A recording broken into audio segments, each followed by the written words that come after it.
Hey everyone, I'm Felix Gomes. Welcome to the Roaming Gomes.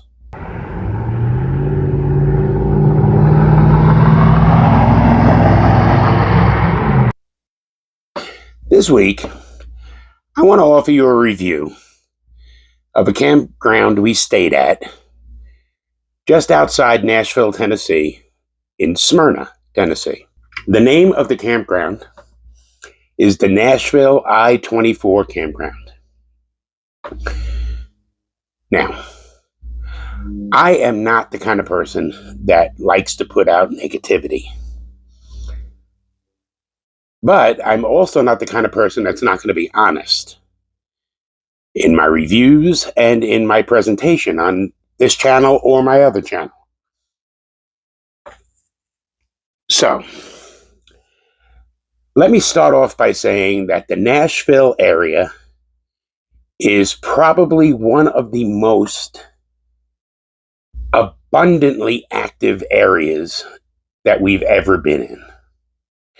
I mentioned in a previous video about how the KOA in Tifton, Georgia was one of the best campgrounds or RV parks that we'd ever stayed at, but that the area, Tifton, was dead. It was out in the middle of nowhere, and there really wasn't anything to do. This situation was the polar opposite of that. Nashville and the area around it has so much to do, so many ways to be entertained, that if you can't find something to do, you ain't looking. We were able to go to the Grand Ole Opry. We went to a off-Broadway production of Wicked. It was actually the traveling company.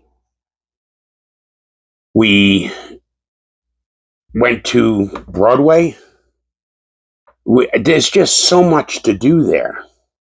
And me, being an outdoors person, had never-ending possibilities, from kind of sketchy little short hiking trails to longer trails like the volunteer trail where I backpacked and camped for 3 days. Here we are, finally, on the Hidden Springs Trail at Cedars of Lebanon Park in Tennessee, Lebanon, Tennessee.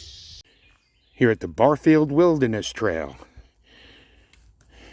This is a little bit more technical. So, I have set up my tent. You can see it there in the distance. We'll walk over. This is a really, really nice campsite. There's fishing and boating opportunities. There's everything. Everything anybody could want in the outdoors and in conventional entertainment. However, one thing that they don't have around Nashville is an abundance of RV parks.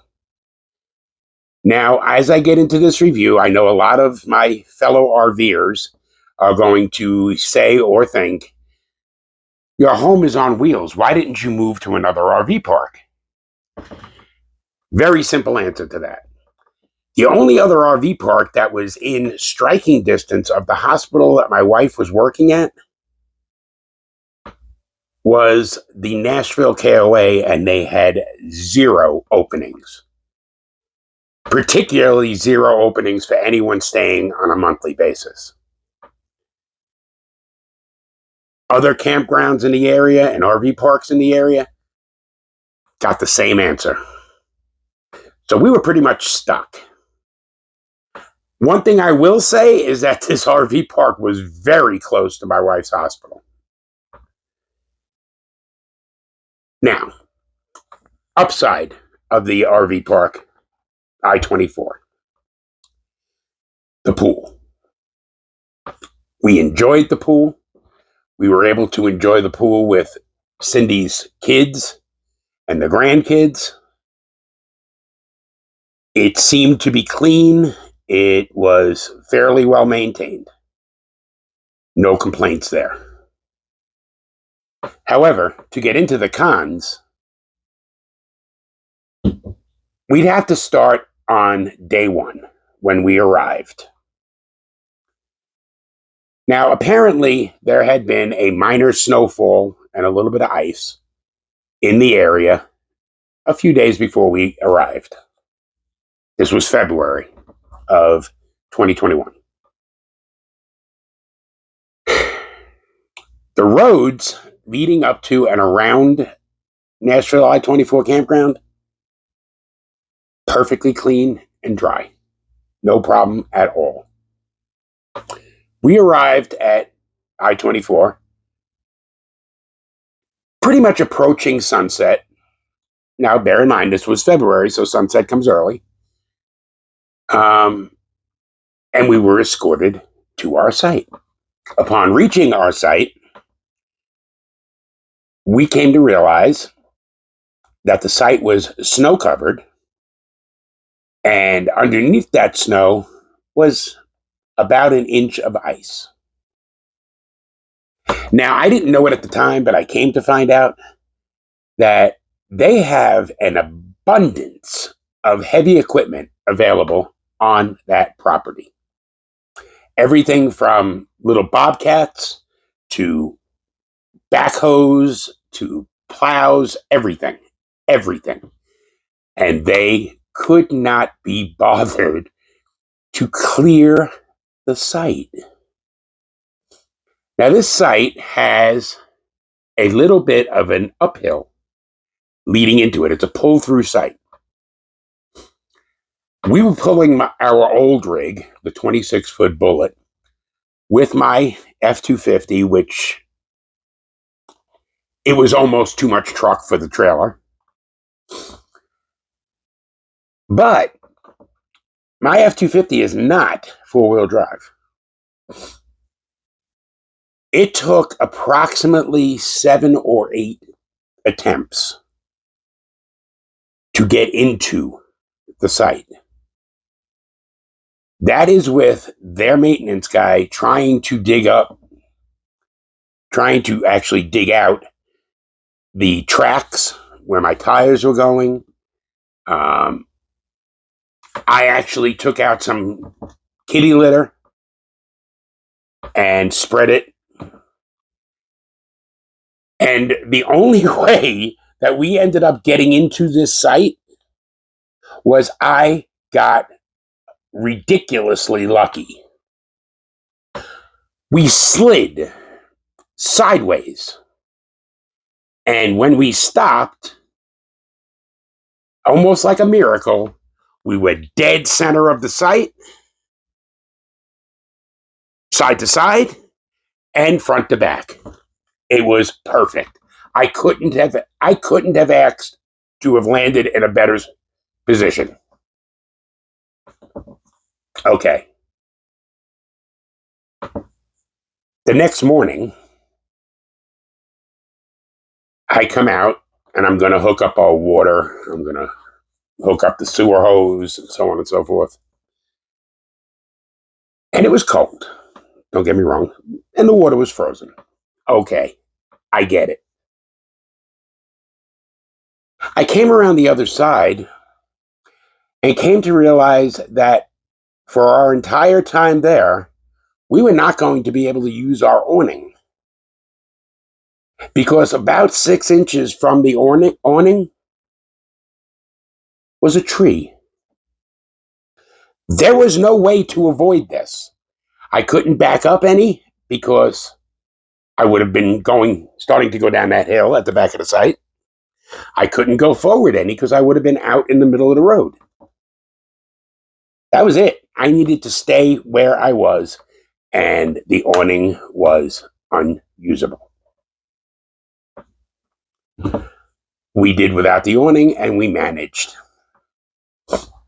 Now, let's get into some of the park amenities. I will say this. After the snow and ice melted, which was that day, the second day we were there, the site was level. We really didn't have to do any leveling. And We just put down our stabilizers and we were fine. Okay. Let's talk about the laundry room. The laundry room, first of all, the machines were not of this century at all. But I was fine with that. Old machines, big deal, no big deal. They would get my clothes clean and they would get them dried. Okay, fine. Until, and I need to make something abundantly clear, I am an animal lover to ridiculous proportions. I love animals probably more than I love humans. That being said, the park staff adopted a pregnant female cat, put her in the room adjacent to the laundry room, and closed the door. Now, there is nothing separating that room from the laundry room other than the dryers. So there's no wall. There's no sheetrock. There's no nothing. It's the dryers, the adjacent room. She gave birth to 5 kittens. And I don't know if any of you understand the complete and total stench that 6 cats going to the bathroom can produce. But it is intense, especially when at least a couple of them were males and they were marking.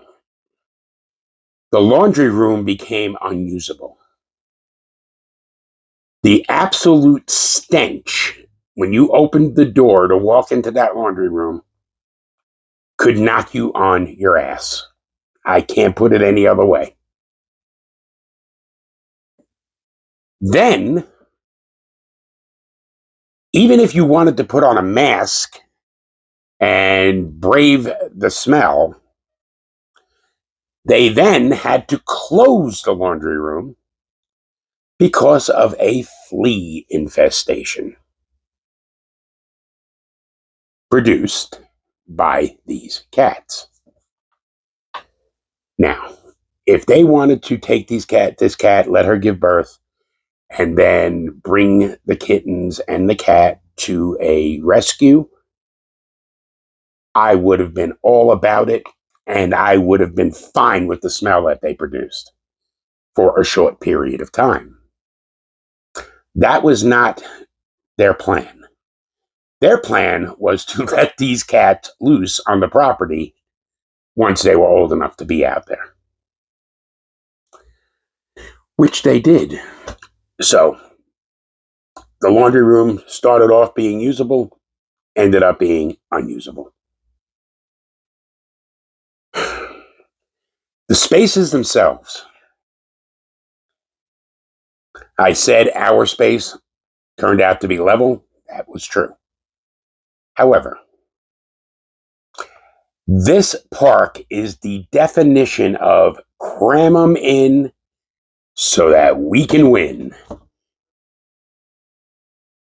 They have spots, and this was down at the end of our row, the other end of our row, where the slide outs of the 2 RVs next to each other are literally 2 inches apart.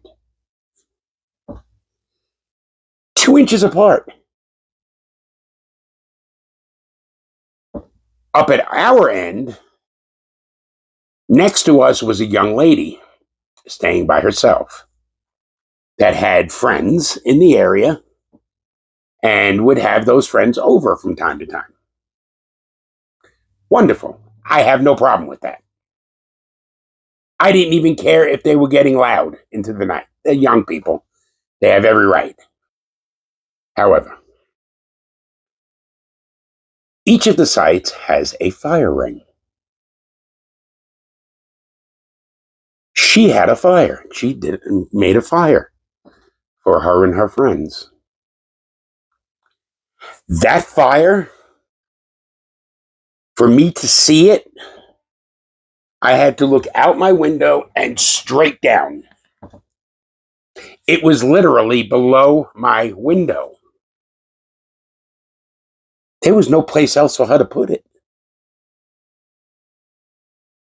I almost feel like if I had put my hand on the glass, I would have felt the warmth of her fire. That's how close together these sites are.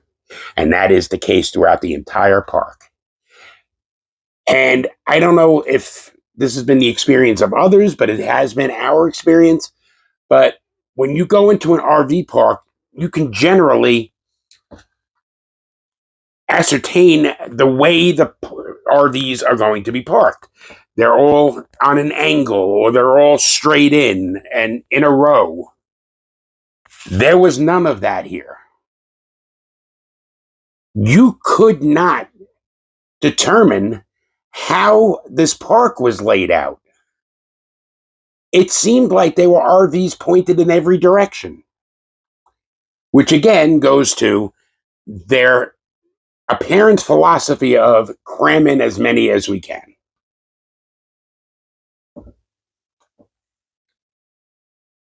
They have absolutely no standards for the RVs that they will allow in the park. For example, we were there when Sturgis was happening, the motorcycle gathering in North Dakota. And there was a couple that came in directly across from us. They didn't have an RV. They had a truck towing a little box trailer that had their two motorcycles in it, and also was their sleeping quarters. On the side of the aforementioned box trailer was spray painted in red, Sturgis or bust.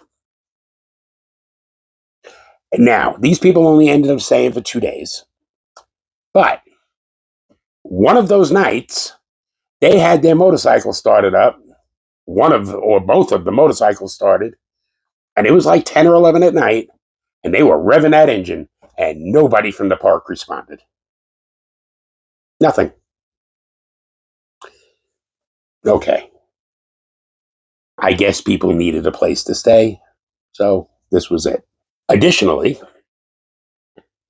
the peripheral spots up against the fence that bordered the woods were saved specifically for the Renaissance Fair personnel that would be rolling into town. I have known a lot of Renaissance Fair people in my time. They're not amongst the greatest of our society, generally. And I ain't judging anybody. Honestly, I'm not. I'm probably not amongst the best of our society, but most of these people were not there in RVs. They were in vans, some were in just pickup trucks, some were in cars, and they lined the periphery of this RV park for a month while the Renaissance Fair was going on. Now, all the Renaissance Festival people that I've known in my lifetime generally stayed right on the fairgrounds where they were holding the Renaissance Fair with their vans or RVs or pickup trucks or cars or whatever. I don't know why they couldn't, but they couldn't, and they were there. It seemed as though every day there was some piece of heavy equipment running, performing some task in this park. From pulling out a tree in the site catty-cornered to us, to leveling sites, to digging up the sewer line because apparently there was a clog there, I had a clog in my sewer line. Wasn't from my rig. It wasn't in my hose.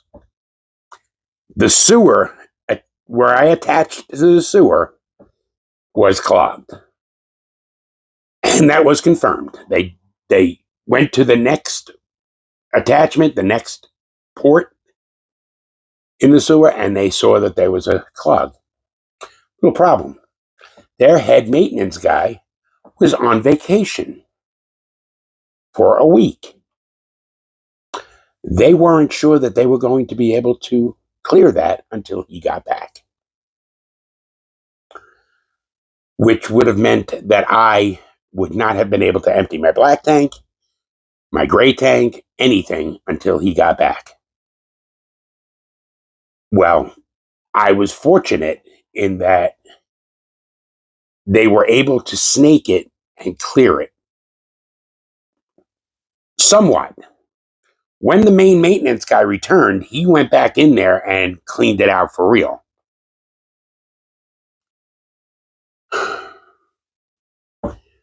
Which all this comes down to say,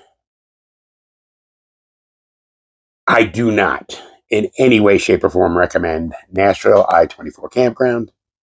If there is any way, shape, or form that you can get into a different campground in the area, do so with haste. This has now become the RV park that we look at as the worst we've stayed at. Used to be Tulsa RV Ranch, and the review of that is here.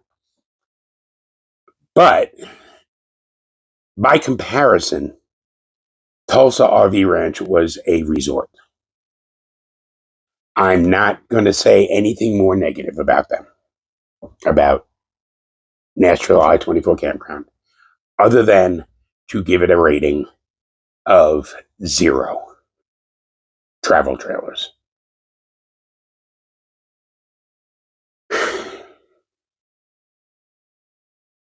I hope I've been straightforward and honest with you about this review, and I hope it provides some value.